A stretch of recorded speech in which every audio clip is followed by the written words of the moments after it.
ਵਾਹਿਗੁਰੂ ਜੀ ਕਾ ਖਾਲਸਾ ਵਾਹਿਗੁਰੂ ਜੀ ਕੀ ਫਤਿਹ।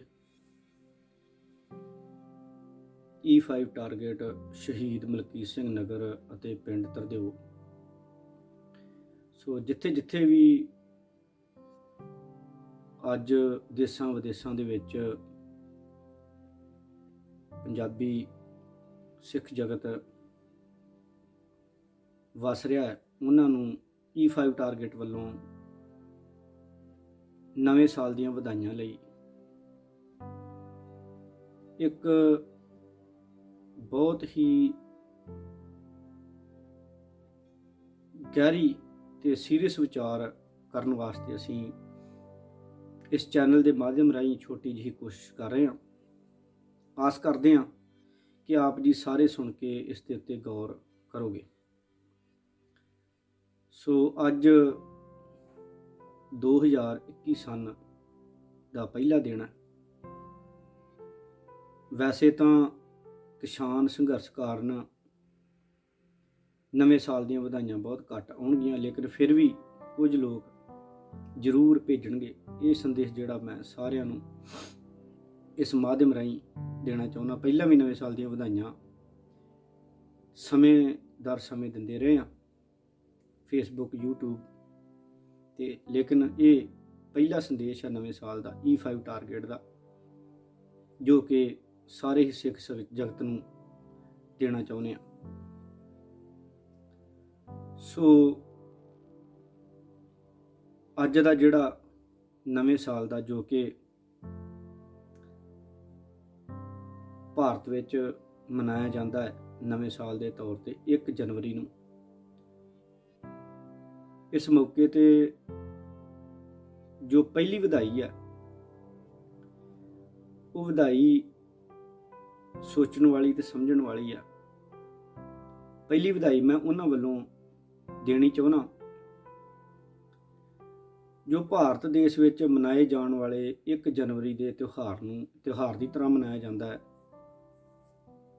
ਤੇ ਇਸ ਨੂੰ ਬੜੇ ਨਵੀਂ ਸੋਚ ਲੈ ਕੇ, ਨਵਾਂ ਜੀਵਨ ਸਮਝ ਕੇ ਬੰਦਾ ਜਿਹੜਾ ਵਾ ਇੱਕ ਦੂਜੇ ਨੂੰ ਮੈਸੇਜ ਕਰਦਾ ਹੈ ਤੇ ਕਹਿੰਦਾ ਕਿ ਨਵੇਂ ਸਾਲ ਵਾਲੇ ਦਿਨ ਤੋਂ ਅਰਦਾਸ ਬੇਨਤੀ ਕਰਿਓ ਵੀ ਸਾਡੀ ਜ਼ਿੰਦਗੀ ਵਿੱਚ ਬਦਲਾਅ ਹੋ ਜਾਵੇ, ਦੁੱਖ ਕੱਟੇ ਜਾਣ, ਤਰੱਕੀ ਮਿਲੇ ਤੇ ਕੁਝ ਨਵਾਂ ਕਰੀਏ।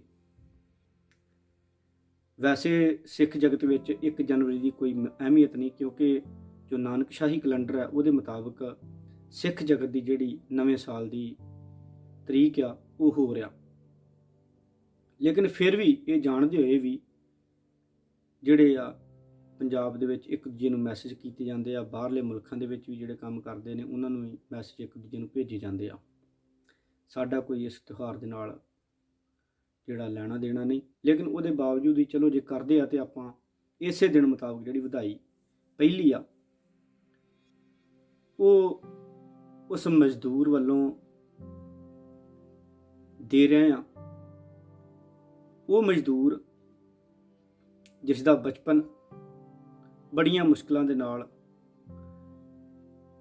ਵੱਡਾ ਹੋ ਕੇ ਤੇ ਅੱਜ ਵੀ ਉਸੇ ਮਜ਼ਦੂਰੀ ਦੇ ਵਿੱਚ, ਜਿਸ ਤਰ੍ਹਾਂ ਉਹਨਾਂ ਦੇ ਬਾਬੇ ਦਾਦੇ ਜਾਂ ਪਿਓ ਮਜ਼ਦੂਰੀ ਕਰਦੇ ਸਨ, ਉਸੇ ਹੀ ਤਰ੍ਹਾਂ ਅੱਜ ਉਹ ਵੀ ਉਸੇ ਭੱਠੀ ਦੇ ਵਿੱਚ ਝੋਕਿਆ ਜਾ ਰਿਹਾ। ਉਸ ਮਜ਼ਦੂਰ ਵੱਲੋਂ ਮੈਂ ਸਾਰਿਆਂ ਨੂੰ ਨਵੇਂ ਸਾਲ ਦੀ ਲੱਖ ਲੱਖ ਵਧਾਈ ਦਿੰਦਾ, ਕਿਉਂਕਿ ਉਹਦੇ ਜੀਵਨ ਦੇ ਵਿੱਚ ਕੋਈ ਵੀ ਬਦਲਾਅ ਨਹੀਂ ਆਇਆ। ਦੂਸਰੀ ਵਧਾਈ ਮੈਂ ਦੇਣੀ ਚਾਹੁੰਦਾ ਉਹਨਾਂ ਮਾਤਾ ਪਿਤਾਵਾਂ ਵੱਲੋਂ, ਪੇਰੈਂਟਸ ਵੱਲੋਂ, ਜੋ ਕਿ ਅੱਜ ਵੀ ਆਪਣੇ ਬੱਚਿਆਂ ਲਈ ਚੰਗਾ ਜੀਵਨ, ਚੰਗੀ ਜੁਗਤ ਦੀ ਭਾਲ ਕਰ ਰਹੇ ਨੇ। ਲੇਕਿਨ ਨਵੇਂ ਸਾਲ ਵਾਲੇ ਦਿਨ ਸਾਡੇ ਵੀਰਾਂ ਨੇ ਵਧਾਈਆਂ ਦੇ ਕੇ ਬੜੇ ਖੁਸ਼ ਹੋਣਾ, ਲੇਕਿਨ ਉਹਨਾਂ ਮਾਵਾਂ, ਉਹਨਾਂ ਪਿਤਾਵਾਂ ਜੋ ਕਿ ਆਪਣੇ ਬੱਚੇ ਨੂੰ ਚੰਗੀ ਜੀਵਨ ਲੱਭਦੇ ਲੱਭਦੇ ਹਰ ਸਾਲ ਉਹਨਾਂ ਦਾ ਜੀਵਨ ਜਿਹੜਾ ਗਰਕ ਹੋ ਰਿਹਾ, ਕਿਉਂਕਿ ਉਹਨਾਂ ਨੂੰ ਨਾ ਤੇ ਸਹੀ ਮਾਹੌਲ ਮਿਲ ਰਿਹਾ, ਨਾ ਯੋਗ ਸਹੂਲਤਾਂ ਮਿਲ ਰਹੀਆਂ ਤੇ ਨਾ ਯੋਗ ਮਾਹੌਲ ਮਿਲ ਰਿਹਾ। ਕਿਉਂਕਿ ਜੋ ਬਚਪਨ ਦੇ ਵਿੱਚ ਸਹੀ ਸਿੱਖਿਆ, ਐਜੂਕੇਸ਼ਨ ਜਾਂ ਸਹੀ ਵਾਤਾਵਰਨ ਮਿਲਣਾ, ਉਹਦਾ ਤੇ ਦੂਰ ਦੂਰ ਕਿਤੇ ਕਿਨਾਰਾ ਨਹੀਂ ਲੱਭ ਰਿਹਾ ਕਿ ਕਿੱਥੋਂ ਮਿਲਣਾ ਤੇ ਕਿਸ ਤਰ੍ਹਾਂ ਮਿਲਣਾ। ਜਿਸ ਤਰ੍ਹਾਂ ਸਾਡੇ ਤੋਂ ਪਹਿਲੀਆਂ ਪੀੜ੍ਹੀਆਂ ਗਰਕ ਹੁੰਦੀਆਂ ਜਾ ਰਹੀਆਂ, ਉਸੇ ਤਰ੍ਹਾਂ ਆਉਣ ਵਾਲੀਆਂ ਪੀੜ੍ਹੀਆਂ ਵੀ ਜਿਹੜੀਆਂ ਗਰਕ ਹੁੰਦੀਆਂ ਜਾਣਗੀਆਂ, ਪੀੜ੍ਹੀ ਦਰ ਪੀੜ੍ਹੀ, ਕਿਉਂਕਿ ਉਹਨਾਂ ਕੋਲ ਪੜ੍ਹਨ ਦੀ ਯੋਗਤਾ ਨਹੀਂ। ਪ੍ਰਾਈਵੇਟ ਸਕੂਲਾਂ ਦੀਆਂ ਫੀਸਾਂ ਤੇ ਸਰਕਾਰੀ ਸਕੂਲਾਂ ਦਾ ਢਾਂਚਾ ਆਪ ਜਾਣਦੇ ਹੀ ਹੋ। ਸੋ ਉਹਨਾਂ ਵੱਲੋਂ ਜਿਹੜੀ ਆ ਮੈਂ ਸਾਰਿਆਂ ਨੂੰ ਨਵੇਂ ਸਾਲ ਦੀ ਲੱਖ ਲੱਖ ਵਧਾਈ ਦੇਣੀ ਚਾਹੁੰਦਾ। ਤੀਸਰੀ ਵਧਾਈ ਜਿਹੜੀ ਆ ਉਹ ਬਣਦੀ ਆ ਉਹਨਾਂ ਬੱਚਿਆਂ ਵੱਲੋਂ ਜੋ ਅੱਜ ਵੀ ਘਰ ਦੇ ਹਾਲਾਤਾਂ ਨੂੰ ਲੈ ਕੇ ਬਾਲ ਮਜ਼ਦੂਰੀ ਕਰ ਰਹੇ ਨੇ। ਭਾਵੇਂ ਕਿ ਸਾਡੇ ਮੁਲਕ ਦੇ ਵਿੱਚ ਬਾਲ ਮਜ਼ਦੂਰੀ ਕਰਾਉਣਾ ਗਲਤ ਆ, ਲੇਕਿਨ ਉਹਦੇ ਬਾਵਜੂਦ ਵੀ ਜਿਹੜਾ ਅਸੀਂ ਇਸ ਤੇ ਰੋਕ ਨਹੀਂ ਲਗਾ ਪਾ ਰਹੇ, ਕਿਉਂਕਿ ਘਰਾਂ ਵਿੱਚ ਮਜਬੂਰੀਆਂ ਇੰਨੀਆਂ ਨੇ ਕਿ ਉਹ ਚਾਹੁੰਦੇ ਨੇ ਕਿ ਅਸੀਂ ਕੁਝ ਨਵਾਂ ਸਿੱਖੀਏ, ਚੰਗੇ ਸਕੂਲੇ ਪੜ੍ਹੀਏ, ਚੰਗਾ ਡਿਸਿਪਲਿਨ ਮਿਲੇ, ਚੰਗਾ ਸਭ ਕੁਝ ਮਿਲੇ। ਲੇਕਿਨ ਘਰਾਂ ਦੀਆਂ ਇੰਨੀਆਂ ਮਜਬੂਰੀਆਂ ਨੇ, ਜੇ ਕੋਈ ਆਂਢੀ ਗੁਆਂਢੀ ਚਾਹੁੰਦਾ ਵੀ ਆ ਕਿ ਬੱਚਿਆਂ ਨੂੰ, ਇਹਨਾਂ ਨੂੰ, ਮੇਰੇ ਬੱਚਿਆਂ ਨੂੰ ਜਿਸ ਤਰ੍ਹਾਂ ਦਾ ਮਾਹੌਲ ਮਿਲਿਆ ਇਹਨਾਂ ਨੂੰ ਵੀ ਮਿਲੇ, ਲੇਕਿਨ ਕਿੱਥੋਂ ਦੇਵੇ, ਕਿਸ ਤਰ੍ਹਾਂ ਦੇਵੇ, ਉਹਨਾਂ ਨੂੰ ਪ੍ਰੋਵਾਈਡ ਕਿਸ ਤਰ੍ਹਾਂ ਕਰੇ, ਕਿਉਂਕਿ ਸਾਰਾ ਢਾਂਚਾ ਹੀ ਵਿਗੜਿਆ ਹੋਇਆ ਹੈ। ਉਹ ਚਾਹੁੰਦਿਆਂ ਹੋਇਆਂ ਵੀ ਜਿਹੜਾ ਉਹ ਉਸ ਬੱਚੇ ਨੂੰ ਪੜ੍ਹਾਈ ਤੇ ਵਧੀਆ ਸਿਸਟਮ ਨਹੀਂ ਦੇ ਪਾਏਗਾ, ਕਿਉਂਕਿ ਕਿਸੇ ਇੱਕ ਇਕੱਲੇ ਦੇ ਵੱਸ ਦੀ ਗੱਲ ਨਹੀਂ। ਤੇ ਉਹ ਬੱਚਾ ਜਿਹੜਾ ਵਾ ਬਾਲ ਮਜ਼ਦੂਰੀ ਕਰਦਿਆਂ ਕਰਦਿਆਂ ਪੜ੍ਹਾਈ ਤੋਂ ਦੂਰ ਹੁੰਦਾ ਜਾਏਗਾ, ਤੇ ਇੱਕ ਦਿਨ ਐਸਾ ਸਮਾਂ ਆਏਗਾ ਕਿ ਜਿਹੜੀ ਮਜ਼ਦੂਰੀ ਆ ਉਹਦੀ ਕਿਸਮਤ ਵਿੱਚ ਲਿਖੀ ਜਾਏਗੀ। ਜੇ ਪ੍ਰਦੇਸਾਂ 'ਚ ਵੀ ਜਾਵੇਗਾ ਤੇ ਉੱਥੇ ਵੀ ਬਹੁਤ ਕਠਿਨ ਮਜ਼ਦੂਰੀ ਕਰਕੇ ਤੇ ਆਪਣਾ ਢਿੱਡ ਰੋਟੀ ਰੋਜੀ ਕਮਾ ਕੇ ਪਾਲੇਗਾ। ਸੋ ਉਸ ਫਸੇ ਹੋਏ ਮਜ਼ਦੂਰ ਬੱਚੇ ਵੱਲੋਂ ਸਾਰਿਆਂ ਨੂੰ ਲੱਖ ਲੱਖ ਵਧਾਈ ਹੋਵੇ, ਕਿਉਂਕਿ ਬੱਚਾ ਜਿਹੜਾ ਵਾ ਉਹ ਹੋ ਸਕਦਾ ਚਾਹੁੰਦਾ ਹੋਵੇ ਕਿ ਮੈਂ ਚੰਗੀ ਸਿੱਖਿਆ ਲਵਾਂ, ਮੈਨੂੰ ਚੰਗਾ ਗਿਆਨ ਮਿਲੇ, ਚੰਗੀ ਕੋਸ਼ਿਸ਼ ਵਿੱਚ ਹੋਵੇ, ਲੇਕਿਨ ਕਿੱਥੋਂ ਲਵੇ? ਕੋਈ ਦੂਰ ਦੂਰ ਤੱਕ ਨਹੀਂ ਦਿਖਦਾ ਕਿ ਕੋਈ ਉਹਨੂੰ ਕੋਈ ਇਸ ਤਰ੍ਹਾਂ ਦਾ ਸਿਸਟਮ ਮਿਲ ਜੇ ਜਿਸ ਵਿੱਚ ਉਹ ਘੱਟੋ ਘੱਟ ਗਿਆਨ ਵਧੀਆ ਤਰੀਕੇ ਦੇ ਨਾਲ ਹਾਸਲ ਕਰ ਸਕੇ। ਇਸ ਕਰਕੇ ਅੱਜ ਵੀ ਉਸ ਫਸੇ ਬੱਚੇ ਵੱਲੋਂ ਸਾਰਿਆਂ ਨੂੰ ਲੱਖ ਲੱਖ ਵਧਾਈ ਹੋਵੇ। ਬੜੇ ਮੇਰੇ ਵੀਰ ਨੇ ਐਸੇ ਜੋ ਸੇਵਾ ਕਰਨੀ ਚਾਹੁੰਦੇ ਨੇ, ਦੇਸ਼ ਵਾਸਤੇ, ਆਪਣੇ ਪਿੰਡ ਵਾਸਤੇ, ਆਪਣੇ ਸ਼ਹਿਰ ਵਾਸਤੇ ਕੁਝ ਕਰਨਾ ਚਾਹੁੰਦੇ ਨੇ। ਨਸ਼ੇ ਪੱਤੇ ਵਿੱਚ ਗਲਤਾਨ ਹੋਏ ਬੱਚੇ ਜੋ ਕਿ ਛੋਟੀਆਂ ਛੋਟੀਆਂ ਉਮਰਾਂ ਦੇ ਵਿੱਚ ਜਿਹੜਾ ਵਾ ਤੰਬਾਕੂ, ਸਿਗਰਟ, ਬੀੜੀ ਆਪਾਂ ਆਮ ਪੀਂਦੇ ਵੇਖ ਰਹੇ ਹਾਂ, ਕੀ ਉਹ ਸਹੀ ਦਿਸ਼ਾ ਵੱਲ ਜਾ ਰਹੇ ਆ? ਕਿ ਉਹਨਾਂ ਦਾ ਜੀਵਨ ਜਿਹੜਾ ਵਾ ਉਹ ਸਹੀ ਰਹੇਗਾ ਕਿ ਹੁਣ ਤੋਂ ਹੀ ਉਹ ਇਸ ਢਾਂਚੇ ਵਿੱਚ ਢਲ ਰਹੇ ਆ? ਤੇ ਉਹਨਾਂ ਦਾ ਜਿਹੜਾ ਇਹ ਜੀਵਨ ਆ ਹੋਰ ਕਿੰਨਿਆਂ ਉਹਨਾਂ ਦੇ ਦੋਸਤਾਂ ਨੂੰ ਤਬਾਹ ਕਰੇਗਾ। ਹੋਰ ਕਈ ਤਰ੍ਹਾਂ ਦੇ ਨਸ਼ੇ ਕਰ ਰਹੇ ਨੇ, ਜਿਨ੍ਹਾਂ ਨੂੰ ਵੇਖ ਕੇ ਜਿਹੜੇ ਬੱਚੇ ਅੱਜ ਚੰਗੇ ਨੇ ਉਹ ਵੀ ਇੱਕ ਦਿਨ ਜਿਹੜਾ ਰੰਗ ਫੜਨਗੇ, ਤੇ ਕਿਸਮਤ ਵਾਲੇ ਜਿਹੜੇ ਆ ਉਹ ਬਚ ਪਾਉਣਗੇ। ਸੋ ਇਸ ਕਰਕੇ ਵੀਰੋ, ਉਹਨਾਂ ਬੱਚਿਆਂ ਵੱਲੋਂ ਉਹਨਾਂ ਕਰ ਰਹੇ ਨਸ਼ੇ ਵਿੱਚ, ਕਿਉਂਕਿ ਉਹ ਫਸ ਚੁੱਕੇ ਨੇ, ਜਿਹੜੇ ਕਈ ਵੀਰ ਛੱਡਣਾ ਚਾਹੁੰਦੇ ਨੇ, ਲੇਕਿਨ ਜਦੋਂ ਇੱਕ ਤੰਬਾਕੂ ਦੀ ਗੱਲ ਆ ਲਈ, ਤੰਬਾਕੂ ਵਾਲੇ ਵੀਰ ਨੂੰ ਜਦੋਂ ਪੁੱਛਦੇ ਆ ਤੇ ਉਹ ਕਹਿੰਦਾ ਕਿ ਭਾਈ ਇਹ ਛੱਡਿਆ ਨਹੀਂ ਜਾਂਦਾ, ਰੋਟੀ ਨਹੀਂ ਹਜਮ ਹੁੰਦੀ, ਮੈਨੂੰ ਫਰੈਸ਼ ਨਹੀਂ ਹੋ ਪਾਉਂਦਾ, ਮੈਂ ਸਿੱਧੀਆਂ ਜਿਹੀਆਂ ਗੱਲਾਂ। ਤੇ ਉਹ ਫਸਿਆ ਹੋਇਆ, ਉਹ ਚਾਹੁੰਦਾ ਕਿ ਮੈਂ ਛੱਡ ਦਾਂ, ਲੇਕਿਨ ਉਹਨੂੰ ਤੰਬਾਕੂ ਖਾਣ ਤੋਂ ਜਦੋਂ ਸ਼ੁਰੂ ਕੀਤਾ ਸੀ ਉਦੋਂ ਇਸ ਚੀਜ਼ ਦਾ ਪਤਾ ਨਹੀਂ ਕਿ ਮੈਂ ਇਹ ਕਿਹੜੇ ਚੱਕਰ 'ਚ ਫਸ ਚੱਲਿਆ। ਛੋਟੇ ਜਿਹੇ ਨਸ਼ੇ ਦੀ ਗੱਲ ਕਰ ਰਹੇ ਹਾਂ। ਸਿੱਖ ਜਗਤ ਵਿੱਚ ਤੇ ਤੰਬਾਕੂ ਖਾਣਾ ਵੀ ਜਿਹੜਾ ਉਹ ਬਹੁਤ ਵੱਡਾ ਅਪਰਾਧ ਆ, ਪਰ ਬੰਦਾ ਜਦੋਂ ਖਾਣਾ ਸ਼ੁਰੂ ਕਰ ਦਿੰਦਾ ਉਸ ਤੋਂ ਬਾਅਦ 'ਚ ਜੇ ਚਾਹਵੇ ਉਹ ਵੀ ਮੈਂ ਛੱਡ ਦਿਆਂ, ਨਹੀਂ ਛੱਡ ਸਕਦਾ। ਸੋ ਇਸ ਤੋਂ ਇਲਾਵਾ ਹੋਰ ਵੀ ਬਹੁਤ ਨਸ਼ੇ ਨੇ ਜਿਹੜੇ ਸਾਨੂੰ ਇੱਕ ਤੇ ਕੁਰਾਹੇ ਪਾ ਰਹੇ ਨੇ, ਇੱਕ ਸਾਡੇ ਜੀਵਨ ਦਾ ਜਿਹੜਾ ਵਾ ਬਹੁਤ ਜ਼ਿਆਦਾ ਨੁਕਸਾਨ ਕਰ ਰਹੇ ਨੇ। ਇਸ ਕਰਕੇ ਉਹਨਾਂ ਭੋਲੇ ਭਾਲੇ ਫਸੇ ਹੋਏ ਬੱਚਿਆਂ ਵੱਲੋਂ ਵੀ ਸਾਰਿਆਂ ਨੂੰ ਲੱਖ ਲੱਖ ਵਧਾਈ ਹੋਵੇ। ਸਾਡੇ ਦੇਸ਼ ਵਿੱਚ ਬੇਟੀ ਪੜ੍ਹਾਓ ਬੇਟੀ ਬਚਾਓ ਦਾ ਅਧਿਐਨ ਦਾ ਇੱਕ ਬੋਲਬਾਲਾ ਚੱਲ ਰਿਹਾ, ਲੇਕਿਨ ਉਸ 'ਤੇ ਵਰਕ ਅਜੇ ਬਹੁਤ ਬਾਕੀ ਆ, ਕਿਉਂਕਿ ਸਾਡੇ ਲੋਕਾਂ ਵਿੱਚ ਜਾਗਰਤੀ ਨਹੀਂ, ਸਾਡੇ ਲੋਕਾਂ ਨੂੰ ਅਜੇ ਵੀ ਬਹੁਤ ਕਮੀਆਂ ਹੋਣ ਦਾ ਕਰਕੇ ਜਿਹੜਾ ਵਾ ਕਿਤੇ ਨਾ ਕਿਤੇ ਇਸ ਚੀਜ਼ ਤੋਂ ਦੂਰੀ ਹੁੰਦੀ ਦਿਖ ਰਹੀ ਆ। ਸੋ ਇਸ ਕਰਕੇ ਉਹਨਾਂ ਜਿਹੜੀਆਂ ਬੱਚੀਆਂ ਨੇ ਜਿਨ੍ਹਾਂ ਨੇ ਚੰਗੀ ਪੜ੍ਹਾਈ ਕੀਤੀ ਹੈਗੀ, ਚੰਗੀ ਪੜ੍ਹਾਈ ਕਹਿਣ ਤੋਂ ਭਾਵ ਕਿ ਆਮ ਘਰਾਂ ਦੇ ਵਿੱਚ ਜਦੋਂ ਆਪਾਂ ਗਰੀਬ ਘਰਾਂ ਦੇ ਵਿੱਚ ਵੇਖਦੇ ਹਾਂ ਤੇ 10 ਜਾਂ +2 ਤੱਕ ਬੱਚੀਆਂ ਪੜ੍ਹ ਪਾਉਂਦੀਆਂ ਨੇ, ਲੇਕਿਨ ਉਹਨਾਂ ਕੋਲ ਪੜ੍ਹਾਈ ਦਾ ਬਹੁਤ ਵਧੀਆ ਸਿਸਟਮ ਆ, ਬਹੁਤ ਵਧੀਆ ਪੜ੍ਹ ਲੈਂਦੀਆਂ, ਬਹੁਤ ਵਧੀਆ ਸਮਝ ਲੈਂਦੀਆਂ, ਲੇਕਿਨ +2 ਤੋਂ ਅੱਗੇ ਜਾ ਕੇ ਬ੍ਰੇਕ ਲੱਗ ਜਾਂਦੀ ਆ ਕਿਉਂਕਿ ਉਹਨਾਂ ਨੂੰ ਪੜ੍ਹਨ ਵਾਸਤੇ ਸ਼ਹਿਰ ਜਾਣਾ ਬਹੁਤ ਮੁਸ਼ਕਿਲ ਆ। ਉਹਨਾਂ ਘਰਾਂ ਵਿੱਚ ਇੰਨੀ ਯੋਗਤਾ ਨਹੀਂ ਕਿ ਉਹ ਕਿਰਾਇਆ ਖਰਚ ਕੇ ਦੂਰ ਜਾ ਸਕਣ, ਕਿ ਉਹ ਕੱਲੀਆਂ ਉਹਨਾਂ ਨੂੰ ਇਜਾਜ਼ਤ ਨਹੀਂ ਕਿ ਦੂਰ ਸ਼ਹਿਰ ਦੇ ਵਿੱਚ ਪੜ੍ਹਨ ਜਾ ਸਕਣ ਤੇ ਗਿਆਨ ਪ੍ਰਾਪਤ ਕਰ ਸਕਣ। ਉਹਨਾਂ ਬੱਚੀਆਂ ਵੱਲੋਂ ਜਿਹੜੀਆਂ ਚਾਹੁੰਦੀਆਂ ਨੇ ਕਿ ਅਸੀਂ ਜ਼ਿੰਦਗੀ ਵਿੱਚ ਤਰੱਕੀ ਕਰੀਏ, ਉਹਨਾਂ ਬੱਚੀਆਂ ਵੱਲੋਂ ਸਾਰੇ ਮੇਰੇ ਵੀਰਾਂ ਨੂੰ ਲੱਖ ਲੱਖ ਵਧਾਈ ਹੋਵੇ।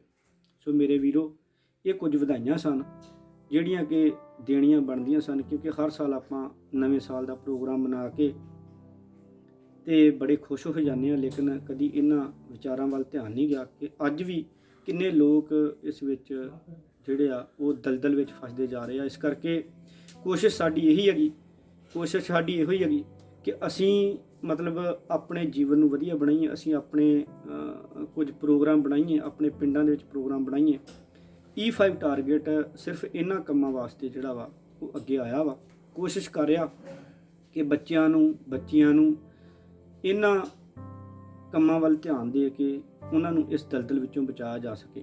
ਕਿਉਂਕਿ ਬਚਪਨ ਦੇ ਵਿੱਚ ਕਿਸੇ ਵੀ ਬੱਚੇ ਨੂੰ ਇਹ ਨਹੀਂ ਪਤਾ ਹੁੰਦਾ ਕਿ ਪੜ੍ਹਾਈ ਮੇਰੀ ਕਿਸ ਕੰਮ ਆਏਗੀ, ਇਸ ਮੈਨੂੰ ਕਿੱਥੇ ਲੈ ਕੇ ਜਾਏਗੀ, ਜਾਂ ਕਿਸ ਲੈਵਲ ਤੇ ਲੈ ਕੇ ਜਾਏਗੀ, ਜਾਂ ਮੈਨੂੰ ਇਹਦੀ ਕੀ ਸਹਾਇਤਾ ਮਿਲੇਗੀ। ਬਚਪਨ ਦੇ ਵਿੱਚ ਬੱਚੇ ਨੂੰ ਖੇਡ ਨਾਲ ਪਿਆਰ ਹੁੰਦਾ, ਬੱਚੇ ਨੂੰ ਬਚਪਨ ਦੇ ਵਿੱਚ ਜਿਹੜਾ ਵਾ ਉਹ ਸ਼ਰਾਰਤਾਂ ਵੱਲ ਧਿਆਨ ਹੁੰਦਾ, ਤੇ ਜਿਨ੍ਹਾਂ ਘਰਾਂ ਵਿੱਚ ਸਖਤੀ ਨਾਲ ਪੇਸ਼ ਆਇਆ ਜਾਂਦਾ ਜਾਂ ਪਿਆਰ ਨਾਲ ਜਾਂ ਹੋਰ ਕਈ ਤਰੀਕਿਆਂ ਦੇ ਨਾਲ ਬੱਚੇ ਨੂੰ ਪੜ੍ਹਾਉਣ ਵਾਸਤੇ ਬੱਚੇ ਦੀ ਉਸ ਉਮਰ ਨੂੰ ਬਚਾ ਕੇ ਚੰਗੇ ਪਾਸੇ ਲਾਉਣ ਦੀ ਕੋਸ਼ਿਸ਼ ਕੀਤੀ ਜਾਂਦੀ, ਉਹ ਬੱਚੇ ਬਚ ਪਾਉਂਦੇ ਨੇ। ਬਾਕੀ ਕੁਝ ਪਰਿਵਾਰ ਇੱਦਾਂ ਦੇ ਵੀ ਹੁੰਦੇ ਨੇ ਜਿਨ੍ਹਾਂ ਨੂੰ ਨੇਚਰਲੀ ਕੁਦਰਤੀ ਤੌਰ 'ਤੇ ਬੱਚਿਆਂ ਨੂੰ ਪੜ੍ਹਨ ਦੀ ਲਗਨ ਹੁੰਦੀ ਆ, ਚੰਗੇ ਬਣਨ ਦੀ ਲਗਨ ਹੁੰਦੀ ਆ, ਚੰਗੀਆਂ ਵਿਚਾਰਾਂ ਚੰਗੀਆਂ ਗੱਲਾਂ ਕਰਨ ਦੀ ਜਿਹੜੀ ਆ ਉਹ ਖਿੱਚ ਹੁੰਦੀ ਆ, ਉਹ ਬੱਚੇ ਬਚ ਪਾਉਂਦੇ ਨੇ। ਬਾਕੀ ਜਿਹੜੇ ਜ਼ਿਆਦਾਤਰ ਜਿਨ੍ਹਾਂ ਵੱਲ ਘਰ ਵਾਲਿਆਂ ਦਾ ਵੀ ਧਿਆਨ ਨਹੀਂ ਜਾਂਦਾ, ਟੀਚਰਾਂ ਦੇ ਉਹ ਕਾਬੂ ਦੇ ਵਿੱਚ ਨਹੀਂ ਗੇ ਆਉਂਦੇ, ਤੇ ਸਮਾਜ ਜਿਹੜਾ ਵਾ ਉਹ ਕੁਝ ਹੱਥ ਚੁੱਕਣ ਵਾਸਤੇ ਰਾਜੀ ਨਹੀਂ ਗਾ ਕਿ ਇਹਨਾਂ ਕੰਮਾਂ ਵੱਲ ਧਿਆਨ ਦਿੱਤਾ ਜਾਵੇ। ਸੋ ਇਸ ਕਰਕੇ ਜੇ ਅਸੀਂ ਆਪਣੇ ਸਮਾਜ ਨੂੰ ਬਚਾਉਣਾ, ਜੇ ਆਪਾਂ ਆਪਣੇ ਪਰਿਵਾਰਾਂ ਨੂੰ ਬਚਾਉਣਾ, ਬੱਚਿਆਂ ਨੂੰ ਬਚਾਉਣਾ, ਮਾਹੌਲ ਨੂੰ ਵਧੀਆ ਬਣਾਉਣਾ। ਅੱਜ ਵੀ ਆਮ ਪਿੰਡਾਂ ਦੇ ਵਿੱਚ ਵੇਖ ਲੈਂਦੇ ਹਾਂ ਕਿ ਕਈਆਂ ਪਿੰਡਾਂ ਦੇ ਵਿੱਚ ਸਾਨੂੰ 2-2, 3-3, 5-5 ਪਿੰਡ ਦੂਰ ਪੜ੍ਹਨ ਜਾਣਾ ਪੈਂਦਾ, ਲੱਭਣਾ ਪੈਂਦਾ ਟੀਚਰ ਯੋਗ ਵੀ ਜਿਹੜਾ ਸਾਨੂੰ ਟਿਊਸ਼ਨ ਪੜ੍ਹਾ ਸਕੇ। ਸੋ E5 ਟਾਰਗੇਟ ਸਿਰਫ ਇਸੇ ਤੇ ਕਾਰਜ ਕਰ ਰਿਹਾ ਕਿ ਜਿਹੜੇ ਸਰਕਾਰੀ ਸਕੂਲਾਂ ਦੇ ਵਿੱਚ ਹੀ ਬੱਚਾ ਜਿਹੜਾ ਵਾ ਪੜ੍ਹ ਕੇ ਤੇ ਵਧੀਆ ਸਿਸਟਮ ਵਿੱਚ ਪੜ੍ਹ ਸਕੇ। ਸਰਕਾਰੀ ਸਕੂਲਾਂ ਦੇ ਵਿੱਚ ਹੀ ਜਿਹੜਾ ਘੱਟ ਫੀਸਾਂ ਤੇ ਜਿਹੜੇ ਆ ਬੱਚੇ ਆ ਉਹ ਚੰਗੇ ਨੰਬਰ, ਚੰਗੇ ਸਬਜੈਕਟਾਂ ਦੇ ਨਾਲ ਚੰਗੇ ਲੈਵਲ ਦੇ ਵਿੱਚ ਪੜ੍ਹ ਸਕਣ। ਸੋ ਅਜੇ E5 ਟਾਰਗੇਟ ਵਿੱਚ ਇੰਨੀ ਯੋਗਤਾ ਨਹੀਂ ਹੈਗੀ ਕਿ ਉਹ ਮਤਲਬ ਪੂਰਾ ਇਹ ਸਭ ਕੁਝ ਪ੍ਰੋਵਾਈਡ ਕਰ ਸਕਣ, ਲੇਕਿਨ ਹੌਲੀ ਹੌਲੀ ਲੋਕਾਂ ਦਾ ਪਿਆਰ, ਲੋਕਾਂ ਦਾ ਜੁੜਨਾ, ਲੋਕਾਂ ਦੀ ਏਕਤਾ ਜਿਹੜੀ ਆ ਸਾਨੂੰ ਇਸ ਮੁਕਾਮ ਤੇ ਜ਼ਰੂਰ ਪਹੁੰਚਾਏਗੀ। ਅਸੀਂ ਅੱਜ ਵੀ ਦ੍ਰਿੜ ਨਿਸ਼ਚੇ ਨਾਲ ਇਸੇ ਹੀ ਮੁਕਾਮ ਤੇ ਖਲੋਤੇ ਹਾਂ ਕਿ ਬੱਚਿਆਂ ਨੂੰ ਖੇਡਾਂ, ਪੜ੍ਹਾਈ ਤੇ ਵਧੀਆ ਅਨੁਸ਼ਾਸਨ ਵਿੱਚ ਜੀਵਨ ਜਿਹੜਾ ਵਾ ਉਹਨਾਂ ਨੂੰ ਉਸ ਢਾਂਚੇ ਵਿੱਚ ਢਾਲਿਆ ਜਾਵੇ, ਤਾਂ ਕਿ ਵੱਡੇ ਹੋ ਕੇ ਉਹ ਕਿਸੇ ਵੀ ਉਸ ਮੁਸੀਬਤ ਦਾ ਸਾਹਮਣਾ ਨਾ ਕਰਨਾ ਪੈਣ ਜਿਹੜਾ ਕਿ ਅਸੀਂ ਕਰ ਰਹੇ ਹਾਂ। ਕਿਉਂਕਿ ਅਸੀਂ ਵੀ ਬਚਪਨ ਵਿੱਚ ਇਹੋ ਕੀਤਾ ਸੀਗਾ, ਗਲਤੀਆਂ ਬਚਪਨ ਦੇ ਵਿੱਚ, ਸ਼ਰਾਰਤਾਂ ਬਚਪਨ ਦੇ ਵਿੱਚ, ਜ਼ਿਆਦਾ ਖੇਡ ਵੱਲ ਧਿਆਨ। ਲੇਕਿਨ ਖੇਡਾਂ ਵੀ ਜਿਹੜੀਆਂ ਪਿੰਡਾਂ ਦੇ ਵਿੱਚ ਆਮ ਹੁੰਦੀਆਂ, ਲੇਕਿਨ ਉਹ ਜਿਹੜੀ ਪ੍ਰੋਫੈਸ਼ਨਲ ਗੇਮ ਆ ਜਿੱਦਾਂ ਫੁੱਟਬਾਲ, ਕ੍ਰਿਕਟ ਜਾਂ ਹੋਰ ਬਾਕਸਿੰਗ, ਰੈਸਲਿੰਗ, ਹੋਰ ਬਹੁਤ ਸਾਰੀਆਂ ਗੇਮਾਂ ਨੇ ਜਿਹੜੀਆਂ ਬੰਦੇ ਨੂੰ ਅੱਗੇ ਕਿਸੇ ਟਾਰਗੇਟ ਤੱਕ ਲੈ ਕੇ ਜਾ ਸਕਦੀਆਂ ਨੇ। ਇਸ ਕਰਕੇ ਐਫਰਟ, ਐਨਵਾਇਰਨਮੈਂਟ, ਐਜੂਕੇਸ਼ਨ, ਐਂਟਰਟੇਨਮੈਂਟ ਤੇ ਇਫੈਕਟ ਜਿਹੜਾ ਵਾ ਇਹਦੇ ਵਿੱਚ ਸਾਰਾ ਕੁਝ ਅਸੀਂ ਭਰਿਆ ਹੋਇਆ ਵਾ, ਜਿਹਦੇ ਵਿੱਚੋਂ ਅਸੀਂ ਸਾਰਾ ਸਿਸਟਮੈਟਿਕਲੀ ਪ੍ਰਬੰਧ ਬੱਚਿਆਂ ਦੇ ਉੱਤੇ ਲਾਗੂ ਕਰਾਂਗੇ। ਸੋ ਉਹਨਾਂ ਸਾਰੇ ਹੀ ਪਿੰਡ ਵਾਸੀਆਂ ਦਾ, ਉਹਨਾਂ ਸਾਰੇ ਸਰੋਤਿਆਂ ਦਾ, ਉਹਨਾਂ ਸਾਰੇ ਹੀ ਵੀਰਾਂ ਦਾ, ਭੈਣਾਂ ਦਾ, ਉਹਨਾਂ ਸਾਰੇ ਹੀ ਬੱਚਿਆਂ ਦਾ ਜੋ ਇਸ ਵੀਡੀਓ ਨੂੰ ਸੁਣ ਰਹੇ ਨੇ, ਉਹਨਾਂ ਨੂੰ ਇਹ ਧੰਨਵਾਦੀ ਕਹਿਣਾ ਮੈਂ, ਕਿਉਂਕਿ ਇਹ ਬਹੁਤ ਵੱਡਾ ਕੰਮ ਆ ਤੇ ਇਹਨੂੰ ਕਰਨਾ ਬਹੁਤ ਮੁਸ਼ਕਿਲ ਹੈਗਾ। ਕਿਉਂਕਿ ਪੜ੍ਹਾਈ ਦਾ ਇੱਕ ਨਵਾਂ ਸਿਸਟਮ ਚਲਾਉਣਾ, ਉਹਨੂੰ ਢਾਂਚੇ ਨੂੰ ਠੀਕ ਕਰਨਾ, ਇਹ ਬਹੁਤ ਵੱਡੀ ਗੱਲ ਹੈਗੀ। ਸੋ ਅਸੀਂ ਜਿਹੜਾ ਵਾ ਅਸੀਂ ਬੱਚਿਆਂ ਨੂੰ ਕੋਸ਼ਿਸ਼ ਕਰ ਰਹੇ ਹਾਂ ਕਿ ਵਧੀਆ ਤਰਤੀਬ ਨਾਲ ਜਿਹੜਾ ਵਾ ਉਹ ਪੜ੍ਹਾਇਆ ਜਾਵੇ, ਤਾਂ ਕਿ ਟਿਊਸ਼ਨ ਘਰ ਆ ਕੇ ਜਿਹੜਾ ਬੱਚੇ ਵਿਹਲੇ ਨਾ ਰਹਿਣ। ਜੇ ਖੇਡਣ ਦੀ ਟਾਈਮ ਖੇਡਾਂ ਕਰਾਈਆਂ ਜਾਣ ਅਤੇ ਪੜ੍ਹਨ ਦੀ ਟਾਈਮ ਪੜ੍ਹਾਇਆ ਜਾਵੇ, ਤਾਂ ਕਿ ਇੱਕ ਮਾਹੌਲ ਸਾਫ਼ ਹੋ ਸਕੇ। ਸੋ ਇਹਦੇ ਵਿੱਚ ਮੈਂ ਹਰ ਉਸ ਇਨਸਾਨ ਨੂੰ ਦਾਅਵਤ ਦਿੰਦਾ ਕਿ ਉਹ ਆਪਣੇ ਬੱਚਿਆਂ ਨੂੰ ਵੀ ਇਸ E5 ਟਾਰਗੇਟ ਦੇ ਵਿੱਚ ਸ਼ਹੀਦ ਮਲਕੀਤ ਸਿੰਘ ਨਗਰ ਦੇ ਵਿੱਚ ਭੇਜੇ, ਜਿੰਨੇ ਕੁ ਸਾਡੇ ਲਾਗੇ ਬੰਨੇ ਨੇ। ਅਤੇ ਬਾਕੀ ਮੈਂ ਮਾਤਾ ਪਿਤਾ ਨੂੰ ਇਹ ਗੱਲ ਕਹਿਣਾ ਕਿ ਆਪਣੇ ਜਿੱਥੇ ਤੁਹਾਡੇ ਬੱਚੇ ਪੜ੍ਹਦੇ ਨੇ ਉਹਨਾਂ ਟੀਚਰਾਂ ਨੂੰ ਜਾ ਕੇ ਮਿਲੋ ਸਰਕਾਰੀ ਸਕੂਲਾਂ ਦੇ ਵਿੱਚ, ਕਿ ਉਹਨਾਂ ਨੂੰ ਆਪਣੇ ਬੱਚਿਆਂ ਨੂੰ ਦੱਸੋ ਕਿ ਟੀਚਰ ਦੀ ਰਿਸਪੈਕਟ ਕਰਨੀ ਹੈ, ਕਿਉਂਕਿ ਰਿਸਪੈਕਟ ਬਹੁਤ ਘੱਟ ਗਈ ਆ। ਟੀਚਰ ਕਈ ਵਾਰੀ ਡਰਦੇ ਵੀ ਆ ਕਿ ਬੱਚੇ ਨੂੰ ਜ਼ਿਆਦਾ ਝਿੜਕ ਦਿੱਤਾ ਤੇ ਕਿਤੇ ਗੇਟੋਂ ਬਾਹਰ ਜਾ ਕੇ ਕਿਤੇ ਸਾਨੂੰ ਕੁੱਟਮਾਰ ਨਾ ਕਰ ਦੇਣ। ਮੈਂ ਸਿੱਧੀਆਂ ਵਿਚਾਰਾਂ ਇਹਦੇ 'ਚ ਪਾਉਣੀਆਂ ਨੇ, ਕਿਉਂਕਿ ਯੰਗ ਏਜ ਹੈ ਅਤੇ ਕਈ ਤਕਰੀਬਨ ਬੱਚੇ ਜਿਹੜੇ ਆ, ਕਈ ਵਾਰੀ ਮਾਤਾ ਪਿਤਾ ਦੇ ਕੁਝ ਬੱਚੇ ਹੁੰਦੇ ਨੇ ਜਿਹੜੇ ਥੋੜ੍ਹੇ ਅਥਰੇ ਹੁੰਦੇ ਨੇ, ਅਤੇ ਸਾਡਾ ਫਰਜ਼ ਬਣਦਾ ਕਿ ਅਸੀਂ ਬਚਪਨ ਤੋਂ ਗੁਰੂ ਦੀ, ਟੀਚਰ ਦੀ, ਉਸਤਾਦ ਦੀ ਰਿਸਪੈਕਟ ਕਰਨੀ ਸਿਖਾਈਏ, ਤਾਂ ਕਿ ਬੱਚਾ ਇੱਕ ਵਧੀਆ ਢਾਂਚੇ ਵਿੱਚ ਢਲਿਆ ਜਾ ਸਕੇ।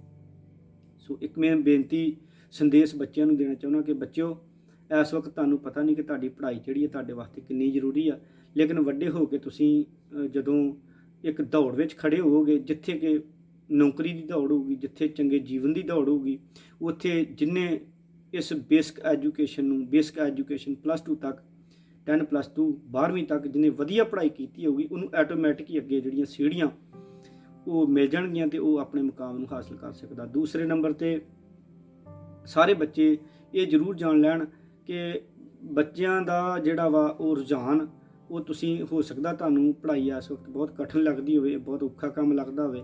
ਲੋਕਡਾਊਨ ਨੇ ਵੈਸੇ ਵੀ ਬੱਚਿਆਂ ਨੂੰ ਬਹੁਤ ਦੂਰ ਕਰ ਦਿੱਤਾ ਪੜ੍ਹਾਈ ਤੋਂ, ਲੇਕਿਨ ਜੇ ਤੁਸੀਂ ਥੋੜ੍ਹੀ ਜਿਹੀ ਕੋਸ਼ਿਸ਼ ਕਰੋਗੇ, ਇਹਨੂੰ ਇੰਟਰਸਟਿੰਗ, ਮਾਤਾ ਪਿਤਾ ਨੂੰ, ਮੈਂ ਟੀਚਰਾਂ ਨੂੰ ਵੀ ਇਹ ਗੱਲ ਸੰਦੇਸ਼ ਦਿੰਦਾ ਕਿ ਬੱਚਿਆਂ ਨੂੰ ਇੱਕ ਇੰਟਰਸਟਿੰਗ ਤੌਰ ਨਾਲ ਜਿਹੜਾ ਪੜ੍ਹਾਇਆ ਜਾਵੇ, ਤਾਂ ਕਿ ਉਹਨਾਂ ਨੂੰ ਬੋਰਿੰਗ ਫੀਲ ਨਾ ਹੋਵੇ। ਘਰ ਦੇ ਉਹਨਾਂ ਦੇ ਵਿੱਚ ਤਾਕਤ ਭਰੀ ਜਾਵੇ, ਸਟਰੈਂਥ ਬਣਾਈ ਜਾਵੇ, ਉਹਨਾਂ ਦੇ ਅੰਦਰ ਇੱਕ ਸਹਿਣਸ਼ੀਲਤਾ, ਇੱਕ ਵਧੀਆ ਤਰੀਕੇ ਦੇ ਨਾਲ ਕੋਈ ਨਵਾਂ ਢੰਗ ਜਿਹੜਾ ਉਹ ਅਪਣਾਇਆ ਜਾਵੇ, ਤਾਂ ਕਿ ਬੱਚੇ ਜਿਹੜਾ ਵਾ ਜ਼ਿਆਦਾ ਬੋਰਿੰਗ ਫੀਲ ਨਾ ਕਰਨ ਅਤੇ ਟੀਚਰਾਂ ਦੀ ਰਿਸਪੈਕਟ ਵੀ ਕਰਨ। ਮਾਤਾ ਪਿਤਾ ਦਾ ਜ਼ਰੂਰ ਇਹ ਫਰਜ਼ ਬਣਦਾ ਕਿ ਉਹ ਆਪਣੇ ਬੱਚਿਆਂ ਨੂੰ ਕਹਿਣ ਕਿ ਟੀਚਰ ਦਾ ਬਹੁਤ ਜ਼ਿਆਦਾ ਸਤਿਕਾਰ ਕਰਨ, ਤਾਂ ਹੀ ਟੀਚਰ ਜਿਹੜਾ ਖੁੱਲ੍ਹ ਕੇ ਸਾਡੇ ਬੱਚੇ ਨੂੰ ਪੜ੍ਹਾਏਗਾ। ਸੋ ਪ੍ਰਾਈਵੇਟ ਸਕੂਲਾਂ ਦੇ ਵਿੱਚ ਜਾ ਕੇ ਅਸੀਂ ਸਾਰੇ ਡਿਸਪਲਿਨ ਨੂੰ ਫੋਲੋ ਕਰ ਲੈਂਦੇ ਹਾਂ, ਉੱਥੇ ਵੀ ਕਿਸੇ ਵੇਲੇ ਬੱਚੇ ਜਿਹੜੇ ਆ ਅਣਗਹਿਲੀਆਂ ਕਰ ਲੈਂਦੇ ਨੇ ਪ੍ਰਾਈਵੇਟ ਸਕੂਲਾਂ ਦੇ ਵਿੱਚ ਵੀ, ਲੇਕਿਨ ਜੇ ਸਰਕਾਰੀ ਸਕੂਲਾਂ ਦੇ ਵਿੱਚ ਹੀ ਅਸੀਂ ਟੀਚਰਾਂ ਦੇ ਨਾਲ ਰਲ ਕੇ ਇੱਕ ਯੂਨਿਟੀ ਦੇ ਨਾਲ ਕੰਮ ਕਰਾਂਗੇ, ਇੱਕ ਟੀਮ ਵਰਕ ਦੇ ਤਰੀਕੇ ਨਾਲ ਆਪਣੇ ਬੱਚਿਆਂ ਨੂੰ ਪੜ੍ਹਾਵਾਂਗੇ, ਤੇ ਸ਼ਾਇਦ ਕਿਤੇ ਨਾ ਕਿਤੇ ਟੀਚਰ ਨੂੰ ਵੀ ਹੌਸਲਾ ਮਿਲੇਗਾ, ਕਿਤੇ ਨਾ ਕਿਤੇ ਬੱਚੇ ਨੂੰ ਵੀ ਇਹ ਗੱਲ ਹੋਏਗੀ ਕਿ ਹਾਂ, ਮੈਨੂੰ ਕਿਸੇ ਦਾ ਡਰ ਆ, ਮੈਂ ਕਿਸੇ ਨੂੰ ਜਵਾਬ ਦੇਣਾ ਜਾਂ ਮੇਰੀ ਕਿਸੇ ਨੇ ਪੁੱਛਗਿੱਛ ਕਰਨੀ ਆ, ਅਤੇ ਉਹ ਗੁਰੇਜ਼ ਕਰੇਗਾ ਇਹਨਾਂ ਗਲਤੀਆਂ ਨੂੰ ਕਰਨ ਤੋਂ। ਸੋ ਇਸ ਕਰਕੇ ਮੈਂ ਸਾਰੇ ਹੀ ਦੇਸ਼ ਵਾਸੀਆਂ ਨੂੰ ਇਹ ਸੰਦੇਸ਼ ਦੇਣਾ ਚਾਹੁੰਦਾ ਕਿ ਜਿੱਥੇ ਕਿ ਅਸੀਂ ਨਵੇਂ ਸਾਲ ਦੀਆਂ ਲੱਖ ਲੱਖ ਵਧਾਈਆਂ ਦਿੱਤੀਆਂ ਨੇ, ਇਹਨਾਂ ਵਧਾਈਆਂ ਵੱਲ ਗੌਰ ਕਰੀਏ, ਅਤੇ ਅਗਲੇ ਆਉਣ ਵਾਲੇ ਸਾਲ ਤੱਕ ਜਿਹੜਾ 1 ਜਨਵਰੀ ਆ, ਉਦੋਂ ਤੱਕ ਅਸੀਂ ਕੋਸ਼ਿਸ਼ ਕਰੀਏ ਕਿ ਕੁਝ ਨਾ ਕੁਝ ਸੁਧਾਰ ਲਿਆਉਣ ਦੀ ਕੋਸ਼ਿਸ਼ ਕਰੀਏ, ਕਿਉਂਕਿ ਆਪਾਂ ਜੇ ਸ਼ੁਰੂ ਕਰਾਂਗੇ ਤਾਂ ਹੀ ਉਹਦਾ ਜਿਹੜਾ ਖਾਤਮਾ ਹੋਏਗਾ। ਅਤੇ ਅਸੀਂ ਇੱਕ ਲੜਾਈ ਲੜ ਰਹੇ ਹਾਂ ਅਨਪੜ੍ਹਤਾ ਨਾਲ, ਜਹਾਲਤ ਨਾਲ, ਤਾਂ ਕਿ ਸਾਡੇ ਆਮ ਵਰਗ ਦੇ ਬੱਚੇ ਵੀ ਵਧੀਆ ਪੜ੍ਹਾਈ ਕਰ ਸਕਣ। ਸੋ ਮੈਂ ਸ਼ਹੀਦ ਮਲਕੀਤ ਸਿੰਘ ਨਗਰ ਅਤੇ ਤਰਦਿਓ ਦਾ ਬਹੁਤ ਬਹੁਤ ਧੰਨਵਾਦੀ ਹਾਂ, ਜਿਨ੍ਹਾਂ ਨੇ ਸਾਡਾ ਸਾਥ ਦਿੱਤਾ। ਲੋਕਾਂ ਨੇ, ਸਾਡਾ ਵੀਰਾਂ ਨੇ, ਭੈਣਾਂ ਨੇ, ਬੱਚਿਆਂ ਨੇ, ਬਜ਼ੁਰਗਾਂ ਨੇ ਸਾਥ ਦਿੱਤਾ। ਇਸੇ ਤਰ੍ਹਾਂ ਸਾਡੇ ਟੀਮ ਮੈਂਬਰਸ ਨੇ ਬਹੁਤ ਸਾਥ ਦਿੱਤਾ, NRI ਵੀਰ, ਅਤੇ ਉਸ ਤੋਂ ਬਾਅਦ ਫਿਰ ਜਿਹੜੇ ਹੈਗੇ ਨੇ ਆਪਣੇ ਪਿੰਡ ਵਾਸੀ, ਜਿਹੜੇ UAE, Dubai, Muscat, Bahrain, Kuwait, ਉਸ ਤੋਂ ਬਾਅਦ ਫਿਰ ਫੌਜ ਦੇ ਵਿੱਚ, ਆਰਮਡ ਫੋਰਸਿਸ ਦੇ ਵਿੱਚ ਆ, BSF ਦੇ ਵਿੱਚ ਨੇ, ਪੰਜਾਬ ਪੁਲਿਸ ਦੇ ਵਿੱਚ ਨੇ, ਬਹੁਤ ਸਾਰੇ ਵੀਰਾਂ ਨੇ ਇਹ ਸਾਥ ਦਿੱਤਾ, ਅਤੇ ਅਸੀਂ ਇਸ ਢਾਂਚੇ ਨੂੰ ਹੋਰ ਵਧੀਆ ਬਣਾਵਾਂਗੇ। ਇਸੇ ਤਰ੍ਹਾਂ ਸਾਥ ਦੇ ਕੇ ਰੱਖਿਓ। ਇੰਨੀਆਂ ਕੁ ਬੇਨਤੀਆਂ ਕਰਦਾ ਹੋਇਆ ਖਿਮਾ ਦਾ ਜਾਚਕਿਆਂ। ਵਾਹਿਗੁਰੂ ਜੀ ਕਾ ਖਾਲਸਾ, ਵਾਹਿਗੁਰੂ ਜੀ ਕੀ ਫਤਿਹ।